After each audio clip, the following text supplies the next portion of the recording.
और जो स्वाभाविक रूप से जो जीवन चल रहा है उसमें फिर चिंता करने की ज़रूरत क्या। इस प्रकार से समझाया तो जो है। और एक उपाख्यान सुनाया, बोले जो जंगल में एक बहेलिया रहता था, वो तो पूरे जंगल के प्राणियों का काल ही बना हुआ था। एक बार की बात है, वो बहेलिया पहुंचा जंगल धनुष बाण लेकर के, और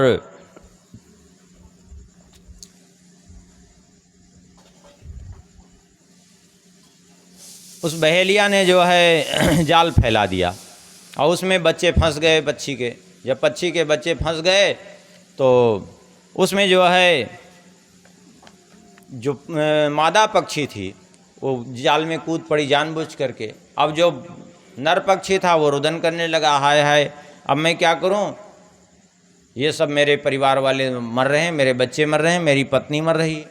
अब वो तो रुदन कर रहा था, तब तक बहेलिया ने उस पक्षी पर भी प्रहार किया, उसका भी अंत हो गया।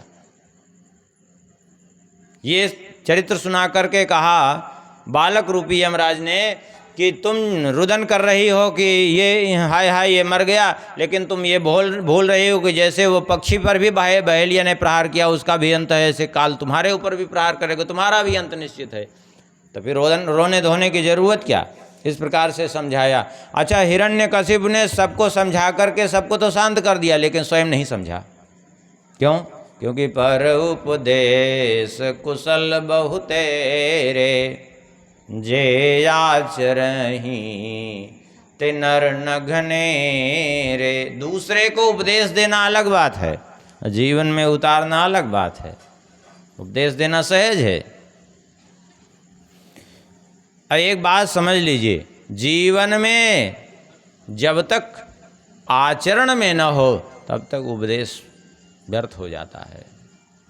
आचार्य कौन है? आचार्य केवल कान फूंकने वाला और उपदेश करने वाला नहीं। आचिनोति च शास्त्राणि आचरे स्थापयत्यपि, जो अपने जीवन में सदाचार को लावे और उस आचरण करके जगत को शिक्षा दे। अब स्वयं कोई तम्बाकू खाए और दूसरे से कहा है भैया तम्बाकू नहीं खानी चाहिए, कोई मानेगा? अरे उसको गाली देगा, कहेगा कहाँ मूर्ख, क्या लाभ रहा है, स्वयं तम्बाकू खाता है दूसरे को मना कर रहा है। हाँ, दूसरे पर प्रभाव तब पड़ेगा जब उस आचरण को स्वयं जीवन में करके दिखाओ। हिरण्यकशिपु चला गया तपस्या करने के लिए मंदराचल की घाटी में जाकर कठोर तप किया, और तप करके जो है ब्रह्मा जी को प्रसन्न कर लिया। ब्रह्मा जी प्रकट हुए। ब्रह्मा जी ने कहा उत्तिष्ठोत्तिष्ठ भद्रं ते तपः सिद्धोऽसि काश्यप, वरदो हमनुप्राप्तो व्रियतामीप्सितो वरः। ब्रह्मा जी ने कहा बेटा हिरण्यकशिपु उठो, कश्यप नंदन उठो, क्या चाहिए तुम्हें? जो इच्छा हो तुम वरदान मांग लो, मैं तुम पर प्रसन्न हूँ। तुमने ऐसी तपस्या की कि जैसी तपस्या की कोई नहीं कर सकता, इतना सहज नहीं है। बताओ क्या चाहिए तुम्हें? मैं तुम्हारे सामने उपस्थित हूँ, मेरा दर्शन अमोघ है, जो इच्छा हो वरदान मांग लो। इसने कहा अमृत तो दे दीजिए। बोले अमृत तो नहीं मिलेगा, अमृत के अतिरिक्त कुछ मांगो। क्यों? जिसने भी गर्भ से जन्म लिया उसको मरना निश्चित है, इसमें कोई संदेह नहीं, कुछ भी करके नहीं बच सकता, इसलिए और कुछ मांगो। तो उसने कहा ठीक है, तो हम जो वरदान मांग रहे हैं वो दीजिए। तो इसने वरदान क्या मांगा? बोले यदि दास्यस्य अभिमतान वरान में वरदोत्तम, भूतेभ्यस्तद्विसृष्टेभ्यो मृत्युर्मा भून्ममा प्रभो। हमें यही वरदान दीजिए कि आपके द्वारा रचे हुए किसी भी प्राणी से मेरी मृत्यु न हो, और नांतर बहिर्दिवा नक्तम मन्यस्मादपि चायुधई, न घर के भीतर मेरी मृत्यु हो न घर के बाहर मेरी मृत्यु हो। न रात्रि में मेरी मृत्यु हो, न दिन में मेरी मृत्यु हो, किसी भी अस्त्र शस्त्र से मेरी मृत्यु न हो। ना तो मैं धरती पर मरूं, न भूमौ नाम्बरे, न आकाश में मरूं, ना नरैर न मृगैरपि, न मनुष्य से मरूं न पशु से मरूं। युद्ध में कोई मेरा सामना न कर सके, एक छत्र सम्राट हो जाऊं मैं। जैसे लोकपाल बड़े बड़े देवता आपकी आज्ञा पालन करने के लिए विवश हैं, ऐसे सब मेरी आज्ञा पालन करने के लिए विवश हो जाएं। मुझे ये सब प्रदान करिए। ब्रह्मा जी ने कहा ये तो बड़ा कठिन वर मांग लिया तुमने, लेकिन कोई बात नहीं, तथास्तु कह करके ब्रह्मा जी अंतर ध्यान हो गए। बड़ा प्रसन्न हुआ, वाह हमने ब्रह्मा जी को भी मूर्ख बना दिया। क्यों? ब्रह्मा जी ने मांगा है, कहा कि अमरता का वरदान नहीं देंगे, अब ऐसा वरदान मांग लिया, न दिन में मरे, न रात में मरे, न धरती में मरे, न आसमान में मरे, किसी अस्त्र शस्त्र से नहीं, मनुष्य से नहीं, पशु से नहीं, ऐसा वरदान मांग लिया कि अब तो मरना ही नहीं है। ये केवल हिरण्यकशिपु की बात नहीं, ये सभी जीव की यही दशा होती है। जो ज़्यादा मूर्ख होते हैं वो क्या समझते हैं जानते हैं कि भगवान के पास कुल 2.5 बुद्धि थी और 2.5 में 1.5 हमको दिया, 1 में सारी दुनिया बटी हुई है। और वही इसने भी सोच लिया कि माने सारी दुनिया में जितनी बुद्धि है उससे ज़्यादा हम में अकेले है 1.5 गुना। तो हमने ब्रह्मा जी को भी मूर्ख बना दिया, अमरता प्राप्त कर ली, लेकिन वो भूल गया था कि किसी की चतुरता चलती नहीं है भगवान के सामने।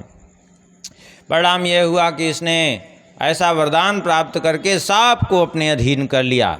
सारे देवता, गंधर्व, यक्ष, राक्षस, जितने राजा, असुर, गरुण, सर्प, सिद्ध, चारण, पितरों के अधिपति, मनु, यक्ष, राक्षस, पिशाच, प्रेत, सबको अपने अधीन कर लिया इसने और सब पर शासन करने लगा।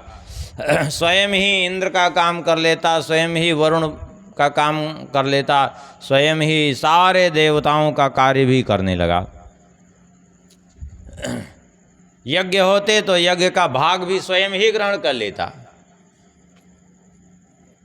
लेकिन भले ही सब कुछ प्राप्त कर लिया, लेकिन बहुत बढ़िया बात सी नारद जी कहते हैं, सब कुछ भले ही प्राप्त कर लिया लेकिन आखिर इंद्रियों को अपने अधीन नहीं कर पाया, इंद्रियों का गुलाम बन करके रह गया।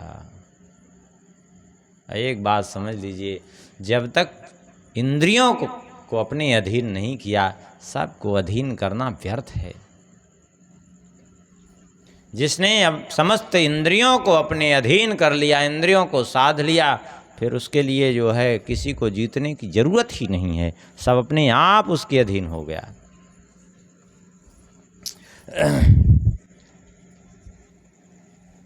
अब तो देवता बड़े दुखी हुए और दुखी होकर के उन्होंने भगवान से प्रार्थना की, प्रभु हमारी रक्षा करिए।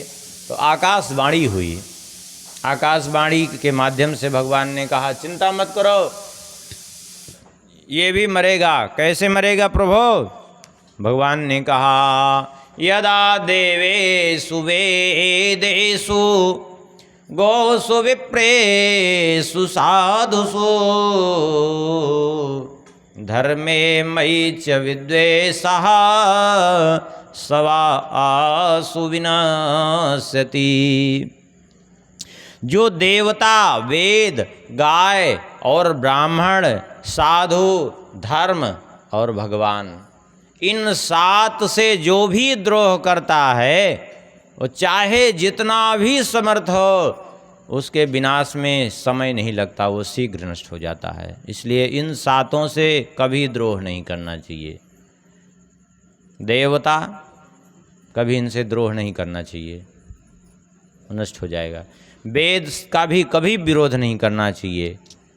गाय, ब्राह्मण, साधु, धर्म और भगवान, इन 7 चीज़ों को ध्यान रखिए। इनसे कभी जो भी विरोध करेगा, चाहे वो जितना समर्थवान क्यों न हो, चाहे वो अमरत्व प्राप्त व्यक्ति ही क्यों न हो, फिर उसके नष्ट होने में समय नहीं लगेगा, ये बात पक्की है। तो भगवान ने कहा कि चिंता मत करो, इसको मैं कब मारूंगा? बोले निर्वैराय प्रशांताय स्वसुताय महात्मने प्रहलादाय यथा द्रुह्ये धनिष्येऽपि वरोर्जितम्। भले ही कितना वरदान इसने मांग लिया है, लेकिन जब अपने पुत्र जो निर्वैर हैं, शांत हैं, अपने महात्मा पुत्र प्रहलाद से जब ये द्वेष करेगा, उनका अहित करने की चेष्टा करेगा, तो मैं निश्चित रूप से इसका वध करूंगा। इस प्रकार आकाशवाणी के द्वारा सांत्वना देवताओं को प्राप्त हुई। और प्रहलाद जी इनके सबसे छोटे पुत्र थे, हिरण्यकशिपु के। 4 पुत्रों में सबसे छोटे, लेकिन गुणों में सर्वश्रेष्ठ थे। कैसे गुण थे? ब्रह्मण्याशील संपन्न सत्यसंधो जितेन्द्रियः आत्मवत् सर्वभूतानां एकः प्रिय सुहृत्तमः। बड़े ब्राह्मण भक्त थे, शील गुणों से युक्त थे, सत्यवादी थे, जितेंद्रिय थे और समस्त प्राणियों में अपने आत्मस्वरूप का दर्शन करने वाले थे। बचपन से ही भगवान के चिंतन में लगे रहते, कभी रोने लगते, कभी हंसने लगते, कभी एकदम नृत्य करने लगते। तो बचपन में जब ऐसा करते तो लोगों ने समझा ही नहीं, ये समझा कि ये स्वाभाविक रूप से जैसे बालक कभी हंसते हैं, कभी रोते हैं, कभी नाचने लगते हैं, ऐसे बाल सुलभ चेष्टा ही समझ रहे थे। ये नहीं समझ रहे थे कि ये भगवान का गुणगान करते हैं। धीरे धीरे इस तरह 5 वर्ष की अवस्था हो गई और इनका यज्ञोपवीत संस्कार हुआ और इनको गुरुकुल भेज दिया गया। गुरुकुल में शुक्राचार्य जी की पाठशाला थी, वहाँ शुक्राचार्य जी तो नहीं थे, तपस्या करने गए थे। उनके दोनों पुत्र संड और अमर्क वही सारे गुरुकुल में जितने विद्यार्थी थे उनको शिक्षा देते थे, पढ़ाते थे। इनको भी जो पढ़ाते ये पढ़ लेते, पढ़ने के बाद जो भी पढ़े रहते वो ज्यों का त्यों सुना देते। अब जब एक बार सुना देते तब फिर जो है उन सबको कहने का ये अवसर ही नहीं रहता कि जो है फिर दोबारा पूछते भी नहीं थे। क्यों? उन सबको यही लगता कि इनको तो याद ही है, ये पढ़ने में सबसे अच्छे विद्यार्थी हैं। धीरे धीरे समय व्यतीत होता रहा। एक दिन की बात है, विद्यालय में अवकाश था तो इन घर आए। माता कयाधु ने इनको बढ़िया स्नान करा के सजा धजा करके राजसी वेश पहना करके ले गए हिरण्यकशिपु के पास। हिरण्यकशिपु को प्रणाम किया। हिरण्यकशिपु ने गोद में उठाया, आशीर्वाद दिया और पूछा, कहा, पुत्र प्रहलाद एक बात बताओ, तुमको कौन सी बात सबसे अच्छी लगती है? सुन करके प्रहलाद जी ने कहा, तत्साधु मन्ये सुरवर्य देहिनाम सदा समुद्विग्न धियाम सद्ग्रहात् हित्वात्मपातं गृहमन्धकूपं वनं गतो यद्हरिमाश्रयेत। प्रहलाद जी ने कहा, पिताजी मैं उसी को सर्वश्रेष्ठ समझता हूँ कि ये घर गृहस्थ का जो दुराग्रह है, ये जो अपने पराये का आश्रय मात्र है घर। इस गृहस्थाश्रम को छोड़ करके इस अंधेरे कुएं से निकल करके चला जाए कहीं वन में, और वन में जा कर के भगवान श्रीहरि की उपासना करे, उनका भजन करे, इसी को मैं सर्वश्रेष्ठ समझता हूँ। इतना सुन करके जोर से हंसा और हंस करके कहने लगा कि देखो, जहास बुद्धिर्बालानाम भिद्यते पर बुद्धि भी। देखो बच्चों की बुद्धि ही कैसी होती है, थोड़े में बहकाने में कैसे बहक जाती है। लगता है किसी ब्राह्मण बालक ने इसकी बुद्धि को बहका दिया, इसको कुछ ऐसी शिक्षा दे दी। बुलाया गुरुपुत्र संडामर्क को और उनसे कहा, देखो अपने विद्यालय में ढूंढो कोई ऐसे कुछ बालक हैं, लगता है ब्राह्मण बालक, जो हमारे बच्चे को इस प्रकार से विष्णु की भक्ति का पाठ सिखा रहे हैं। ऐसे बालकों को निकाल करके विद्यालय से बाहर करो।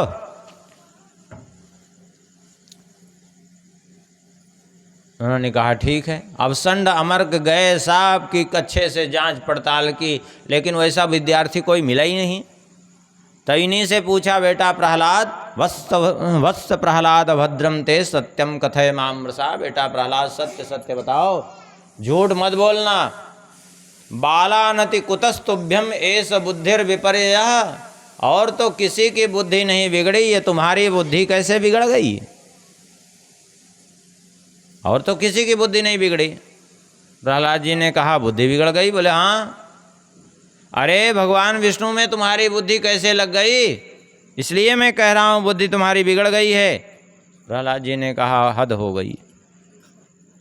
ये अपने पराये का जो दुराग्रह है, ये भगवान की कृपा से नष्ट होता है। जब भगवान की कृपा होती है तब मनुष्य की बुद्धि में सुधार होता है, और जब मनुष्य की बुद्धि में सुधार होता है तो ये अपने पराये का दुराग्रह समाप्त होता है उसके जीवन से। क्यों? क्योंकि ये जिसके अंदर भेद बुद्धि है, उसी के अंदर ये मेरा है, ये तेरा है की भावना होती है। और जो अभेद बुद्धि वाला महापुरुष है, उसके अंदर, जिसके ऊपर भगवान की कृपा है, वो अपने पराये की भावना ही उसके अंदर नहीं होती। उसके लिए सारी सृष्टि ही अपना परिवार है। उदार चरिता नाम तो वसुधैव कुटुंबकम। क्योंकि पराया है ही नहीं है कोई उसकी दृष्टि में, सभी अपने हैं और कोई भी अपना नहीं है, यह भी बात है। क्योंकि ऐसे व्यक्ति के लिए कोई भी अपना नहीं, क्योंकि आसक्ति कहीं होती नहीं, और कोई पराया है ही नहीं, क्योंकि सृष्टि के बाहर कोई है ही नहीं, सृष्टि भगवान की है। सीधी बात है। प्रहलाद जी ने कहा कि फिर भी यदि आप कहते ही हैं कि हमारी बुद्धि बिगड़ गई है या हमारी बुद्धि भगवान की ओर क्यों लग रही है, किसने बहकाया? तो सुन लीजिए, हमें किसी ने नहीं बहकाया है। जैसे यथा भ्राम्यत्ययो ब्रह्मन् स्वयं आकर्ष सन्निधौ, जैसे चुंबक का सानिध्य पाकर के लोहा अपने आप गतिमान हो जाता है और लोहा अपने आप भागते हुए चुंबक की ओर चला जाता है, ऐसे मेरी बुद्धि भी स्वाभाविक भगवान में लग रही है। इसमें किसी ने बहकाया कुछ नहीं, किसी ने लगाया नहीं है। सुन करके बहुत डांटा संडामर्क ने, अरे दैत्य चंदन वने जातो यम कंटक द्रुमः। ये दैत्य रूपी चंदन वन में बबूल कहाँ से उत्पन्न हो गया, कांटे वाला वृक्ष? अभी ठीक करता हूँ तुमको। अरे जो भगवान विष्णु दैत्य रूपी चंदन वन को काटने के लिए कुल्हाड़ी का काम करते हैं, तो उनकी भेंट बन रहा है, उनकी सहायता कर रहा है। बहुत डांट फटकार करके इनको मार्ग पर लाने की चेष्टा की, लेकिन सारे प्रयास व्यर्थ हो गए। एक दिन फिर से प्रहलाद जी अपने भवन में पधारे।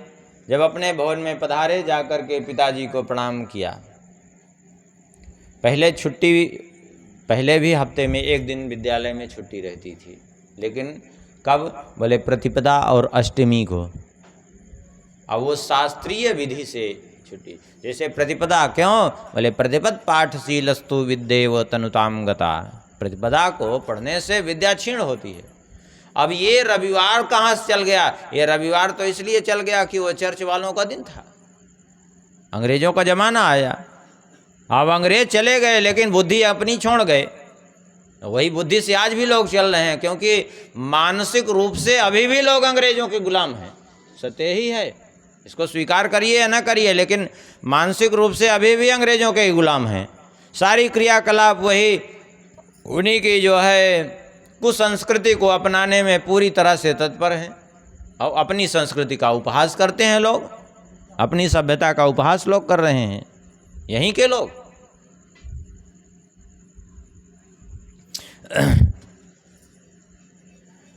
तो छुट्टी रही तो गए, पिताजी को प्रणाम किया। हिरण्यकशिप ने आशीर्वाद दिया, उठाया, गोद में बैठाया और फिर से प्रश्न किया। प्रहलादानुच्यतां तात स्वधीतं किंचिदुत्तमं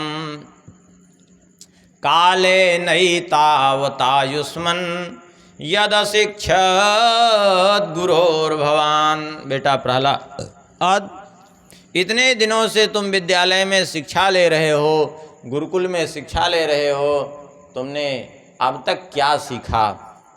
कौन सी अच्छी बात तुमको लगी, बताओ। सुन करके प्रहलाद जी ने कहा, श्रवणम कीर्तनम विष्णु स्मरणम पाद सेवनम अर्चनम वंदनम दास्यम सख्यमात्म निवेदनम। ये नवधा भक्ति का वर्णन किया।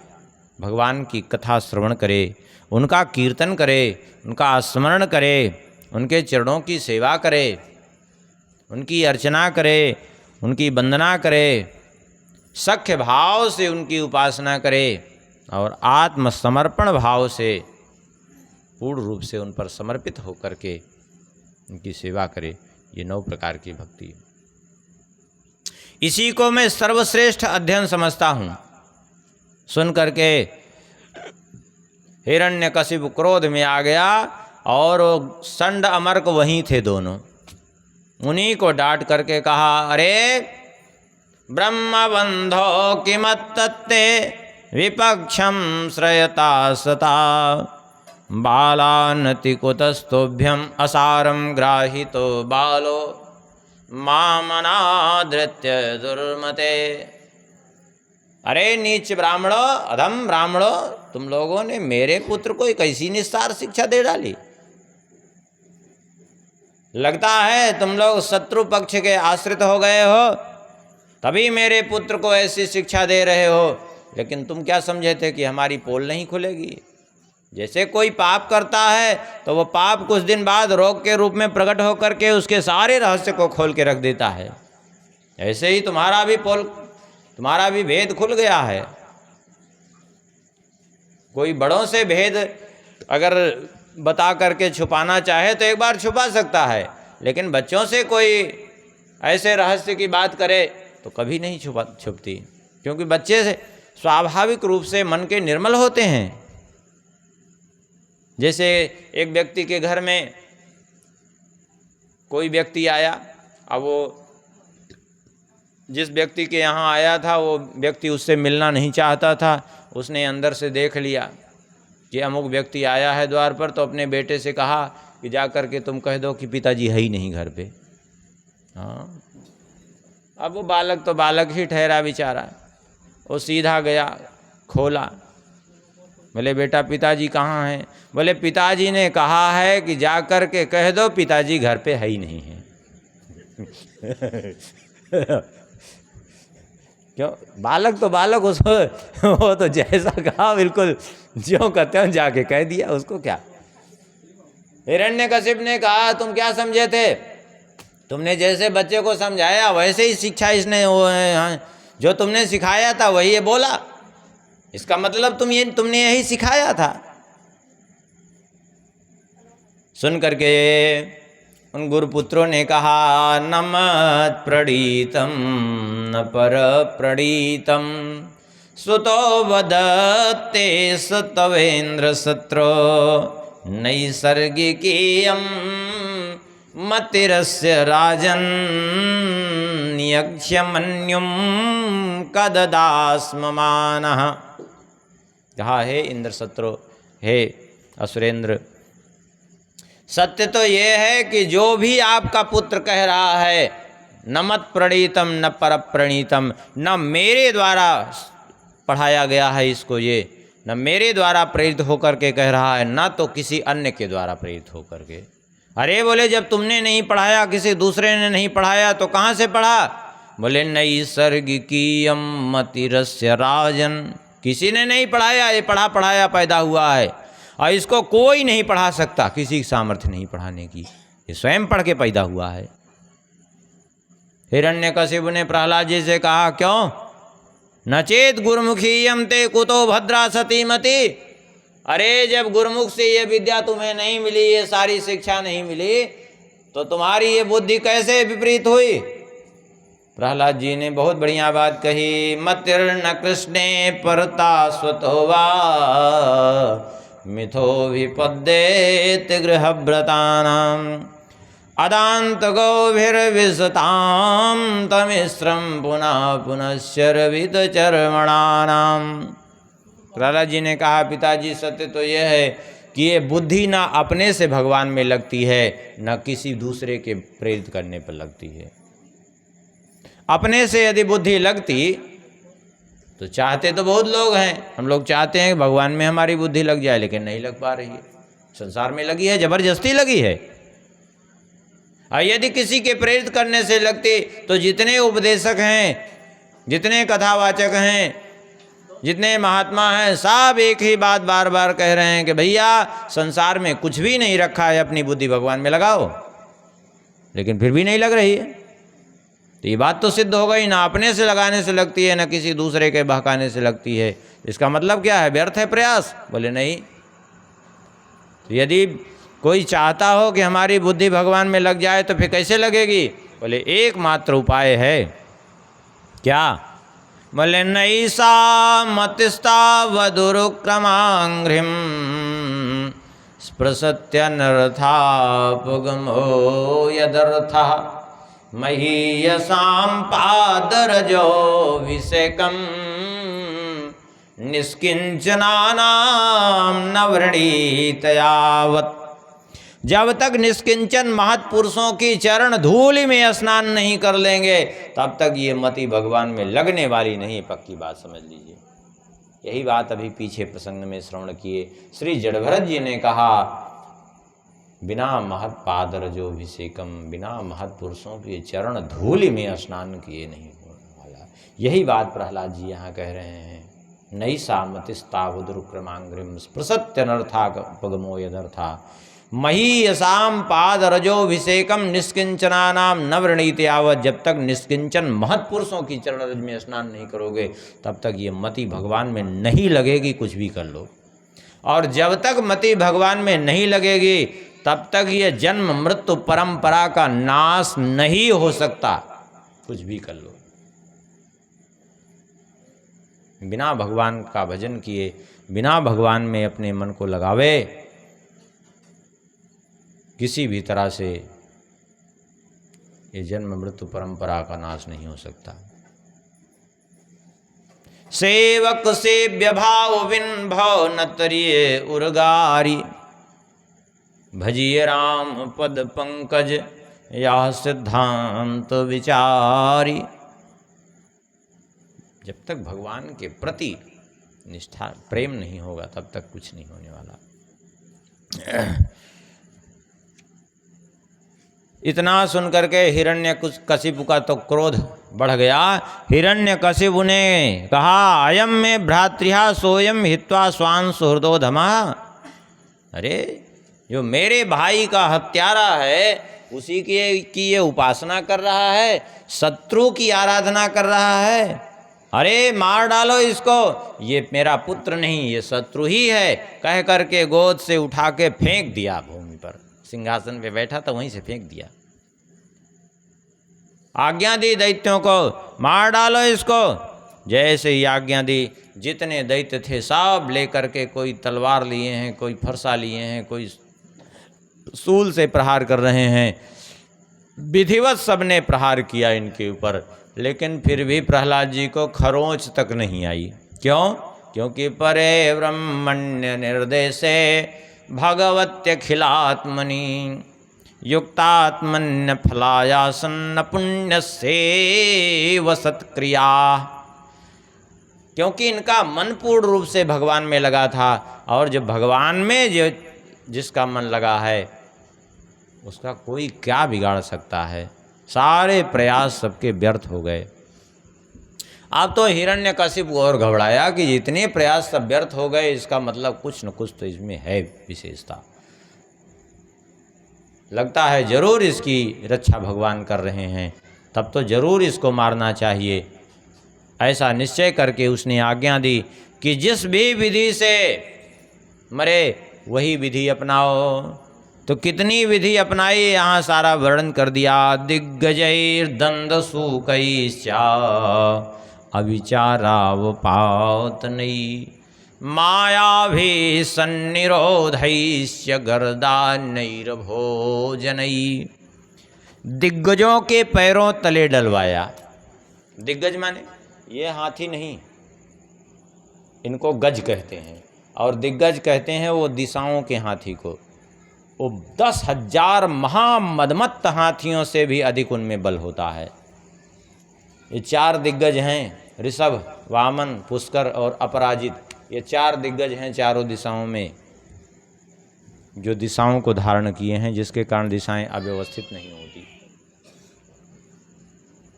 उनके पैरों तले ले जाकर डलवाया, लेकिन कुछ नहीं हुआ। भयंकर विषधर सर्पों से डसवाने का प्रयास किया, कुछ भी नहीं हुआ। अविचारावपात नहीं, कृत्या राक्षसी प्रकट करवाई मरवाने के लिए, लेकिन कृत्या राक्षसी कुछ नहीं हुआ। यहाँ तो वर्णन नहीं है, यहाँ तक ग्रंथों में वर्णन है कि दूसरे ग्रंथों में कि जो है कृत्या प्रकट की तो उसने पुरोहित को ही नष्ट कर दिया, प्रकट करने वाले को ही। ऐसा भी वर्णन है कि शुक्राचार्य ने कृत्या प्रकट की तो संडमर्क को मार डाला। बाद में इन्होंने ही जीवित भी किया भगवान से प्रार्थना करके। पर्वत की चोटी से नीचे उठा करके फेंक दिया लेकिन कुछ नहीं बिगड़ा। माया भी संबरासुर के द्वारा बहुत प्रकार की माया प्रकट करवाई, कुछ नहीं हुआ। सन्निरोधैश्च ले जा करके अंधेरी गुफा में बंद करके चले आए, कुछ भी नहीं बिगड़ा। गर्दानैर भोजनई, भयंकर विष दे दिया, कुछ नहीं हुआ। भोजन बंद कर दिया, कुछ नहीं हुआ। हिमवाव्यग्निसलिलै पर्वताक्रमणैरपि, हिमालय पर्वत में ले जा करके बर्फ के भीतर ढक दिया, कुछ नहीं हुआ। आंधी में छोड़ दिया, कुछ नहीं हुआ। तब जो है इसकी बहन आई होलिका, हिरण्यकशिप की बहन। उसने कहा मुझे वरदान प्राप्त है, मैं अग्नि में नहीं जलूंगी, मैं ले करके बैठ जाती हूँ। ठीक है। और उसने परीक्षण करके भी दिखाया। इसको एक वस्त्र प्राप्त था। कल्प भेद से कहीं कहीं अग्निदेव से वरदान की बात है, कहीं ब्रह्मा जी से वरदान की बात है, दोनों ही कल्प भेद से ठीक है। जिस समय अग्निदेव ने इसको वरदान दिया था, स्पष्ट रूप से कहा था कि ये मैं तुम्हें वस्त्र प्रदान कर रहा हूँ, ये वस्त्र तुम्हारे लिए कवच का काम करेगा। ये वस्त्र ओढ़ करके तुम अग्नि में बैठोगी तो नहीं जलोगी। लेकिन साथ साथ एक सावधानी भी कही थी। अग्निदेव ने कहा था कि यदि यह वस्त्र, ध्यान रखना, ये वस्त्र कवच है, किंतु इस कवच को यदि किसी के ऊपर तुमने अस्त्र के रूप में प्रयोग करने की चेष्टा की तो ये उसका कवच बन जाएगा, फिर तुम नष्ट हो जाओगी। तो इसने उस कवच का प्रयोग अस्त्र के रूप में प्रहलाद जी पर करना चाहा कि नहीं? तो वरदान देखा जाए तो व्यर्थ नहीं हुआ। भगवान ने वरदान की महत्ता उसके रखी है, अग्निदेव के, उनके वरदान को नष्ट नहीं किया, लेकिन यह नष्ट हो गई। इतनी लकड़ियां इकट्ठा की गई थी कि किसी तरह बचने न पावें और आग लगा दी गई। लेकिन उसी समय भगवान की इच्छा से जोर की आंधी चली। ये वस्त्र उड़ करके बैठी थी, रोक नहीं पाई अपने वस्त्र को। वो वस्त्र उड़ गया और उड़ करके वो जा करके प्रहलाद जी के ऊपर उसने प्रहलाद जी को ढक लिया। यद्यपि प्रहलाद जी पर वस्त्र ना भी जाता तो प्रहलाद जी सुरक्षित रहते, उससे हानि कुछ नहीं थी। क्यों? क्योंकि हनुमान जी के आग लगाई गई थी, कोई वस्त्र थोड़े धड़के थे, लेकिन फिर भी सुरक्षित रहे। लेकिन फिर भी भगवान ने लीला ही ऐसी रची कि अग्निदेव ने जब वरदान दिया है तो उन्हीं के वरदान का उन्हीं के प्रति प्रयोग करना चाहिए। तो वो वस्त्र जा कर के उसने प्रहलाद जी को ढक लिया। होलिका जल करके भस्म हो गई। क्योंकि मुख्य था वो वस्त्र हटाना, जो अग्निदेव ने कहा था वही हुआ, अग्निदेव के वचन से हट गया वो वस्त्र। और इनका कवच बनने की बात कही थी तो बन गया। सारा जितनी लकड़ी थी सब जल करके खाक हो गई और प्रहलाद जी का कुछ भी नहीं बिगड़ा। होलिका जल करके भस्म हो गई, चिल्ला रही थी, लेकिन अग्नि इतनी ज़्यादा प्रचंड थी कि किसी का साहस नहीं बचाने का, नहीं बच पाई वो। आखिर में जब अग्नि थोड़ी कम हुई तब हिरण्यकशिपु गया कुछ दूर। अग्नि की लपटें इतनी तेज थी कि उसके प्रभाव से निकट खड़ा होना भी कठिन था। तो कुछ दूर पर खड़ा होकर के हिरण्यकशिपु कहने लगा, क्यों तुम्हें जलन नहीं हो रही? बोले नहीं हो रही है। ताप नहीं लग रहा है? बोले नहीं लग रहा है। हिरण्यकशिपु ने कहा, क्यों नहीं लग रहा है? कोई तुमने औषधि ली है क्या? अग्निरोधक औषधि ली है क्या? प्रहलाद जी ने कहा, हाँ पिताजी, मैंने एक अग्निरोधक औषधि ली है, उसी के प्रभाव से है। बोले कौन सी औषधि है तुमने जो ली है? बहुत बढ़िया औषधि का नाम बताया है श्री प्रहलाद जी ने। नृसिंह पुराण में वर्णन है स्पष्ट रूप से। श्री प्रहलाद जी कहते हैं, राम नाम जपताम कुतो भयम सर्वताप समनैक भेषजम पश्यतात्मं गात्र सन्निधो पावकोऽपि सलिलायते धुना। प्रहलाद जी ने कहा, राम नाम रूपी हमने औषधि ली है, और राम नाम जपने वाले को भय कहाँ है? क्यों? क्योंकि सर्वताप समनैक भेषजम, समस्त तापों को नष्ट करने वाली, समन करने वाली औषधि है राम नाम। सर्वताप समनैक भेषजम। और प्रत्यक्ष देख लो, प्रमाण के लिए दूसरी जगह जाने की जरूरत नहीं। पश्यतात्मम गात्र सन्निधो, मेरे शरीर को ही देखो, मेरे शरीर का स्पर्श प्राप्त करके ये अग्नि कैसी हो रही है? बोले पावकोऽपि सलिलायते धुना, ये अग्नि भी शीतलता को प्राप्त हो रही है।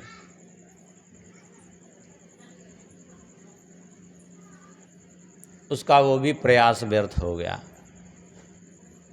अब तो जब ये भी प्रयास व्यर्थ हो गया, प्रहलाद जी बच गए, होलिका जल करके भस्म हो गई। इसका पति बड़ा नाराज हुआ, विप्रचित्ति, उठा के ले गया समुद्र में ही फेंक दिया प्रहलाद जी को, क्रोध में आकर। हमारी पत्नी मर गई तुम्हारे चक्कर में। प्रहलाद जी ने कहा, हमारे चक्कर में क्या? वो खुद ही अग्नि में बैठी थी, चमत्कार दिखा रही थी हमको, क्या हमने थोड़ी कहा था अग्नि में तुम बैठो। अब उसका चमत्कार नहीं काम किया तो हम क्या करें? ले गया, फेंक दिया समुद्र में। अब वो सोचा कि समुद्र में जल जंतु निकल जाएंगे, लेकिन वहाँ समुद्र में तो ऐसा बढ़िया स्वागत हुआ कि क्या कहना है। क्यों? क्योंकि समुद्र कौन है? लक्ष्मी जी के पिताजी हैं। हाँ, और लक्ष्मी जी जगन माता हैं। प्रहलाद जी के प्रति भी लक्ष्मी जी का वात्सल्य भाव है। तो जैसे ननिहाल में स्वागत सत्कार होता है बढ़िया नाती का, ऐसे ही स्वागत सत्कार पूरा हो गया। और फिर समुद्र देव ने वहाँ से ला कर के तट पर इनको छोड़ दिया अपनी लहर के माध्यम से, और वापस हो गए, लौट करके आ गए। तब ले जा करके इनको पर्वत के नीचे दाब दिया। बोले इसी दे के नीचे दबे रहेंगे। प्रहलाद जी सो रहे थे, इनको पर्वत के नीचे दाब के चले आए। संयोग से जब प्रहलाद जी, ये भी पता नहीं कि हमको पर्वत के नीचे दाब के चले गए हैं लोग, तो सो रहे थे। करवट ली तो वो लुढ़क गया पर्वत, चले आए वहां से।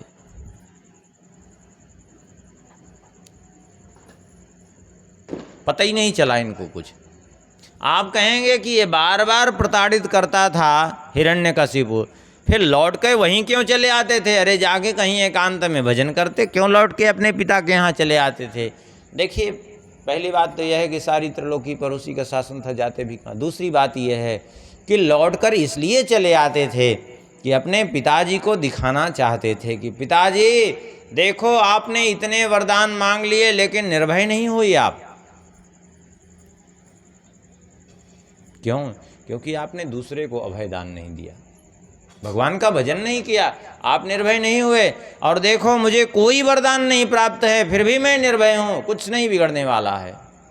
इसलिए आप भी भगवान का भजन करिए, यही समझाना चाहते थे, इसलिए लौट कर चले आते।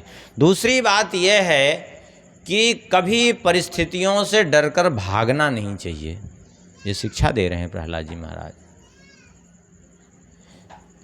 जीवन संघर्ष में होना चाहिए। जिस जीवन में संघर्ष नहीं, वो जीवन भी क्या जीवन है क्या? अब बाप ने इतना इकट्ठा कर दिया कि पड़े पड़े खा रहे हैं, ये पड़े पड़े बोझा की तरह पड़े हैं, खा रहे हैं, बढ़िया टीवी देख रहे हैं। ये जीवन भी कोई जीवन है क्या? जब तक जीवन में संघर्ष न हो, जब तक अपने से आदमी कुछ करे ना। अरे झुंड के पीछे दुनिया भागती है, झुंड के पीछे भेड़ चलते हैं, सिंह अकेला चलता है, अकेला मार्ग बना के चलता है सिंह, और झुंड के पीछे नहीं चलता। इसलिए झुंड के पीछे भागने की जरूरत नहीं है, अकेले चलो, जो होगा देखा जाएगा। भगवान की इच्छा के विपरीत कुछ होने वाला नहीं है, सीधी बात है, इसलिए डरने की जरूरत क्या। दूसरी बात यह है, जिते प्रतिकूल में तो मानो अनुकूल इन्हें। भक्ति के मार्ग में श्री प्रियादास जी बहुत बढ़िया बात कहते हैं अपनी भक्ति रस बोधनी में। जिते प्रतिकूल में तो मानो अनुकूल इन्हें, संतन प्रभाव मानी कोठरी की तारी है। संताने प्रभाव मानी कोठरी की तारी हैं। सत्य तो ये है कि ये महापुरुषों का प्रभाव तो अत्यंत छुपा ही रहता है, ये छुपाए रहते हैं अपने आप को, लेकिन ये दुष्ट लोगों के पास उनके खजाने की चाबी रहती है, ये ज़बरदस्ती खोल देते हैं। ये दुष्ट लोग ही, यदि हिरण्यकशिप विरोध न करता, भगवान का प्रहलाद जी का विरोध न करता, तो प्रहलाद जी को इतनी जल्दी भगवत प्राप्ति होती क्या? जितना प्रतिकूलता इस मार्ग में है वही अनुकूलता है, समझिए। यदि ध्रुव जी का विरोध न होता तो भगवान की प्राप्ति होती क्या? पड़े रहते वहीं राज्य में। गोस्वामी जी का, सूरदास जी का, रैदास जी का, कबीरदास जी का, इन महापुरुषों का जीवन देखिए, मीरा जी का, सबके जीवन में विरोध ही विरोध है, तभी ये निखरे हैं, तभी इनका प्रभाव प्रकट हुआ है। लेकिन भले ही इनका कितना विरोध हुआ, अपने सिद्धांतों से समझौता नहीं किया, अपने सिद्धांत पर अडिग रहे। यही साधक को करना चाहिए, अपने सिद्धांत से कोई समझौता नहीं।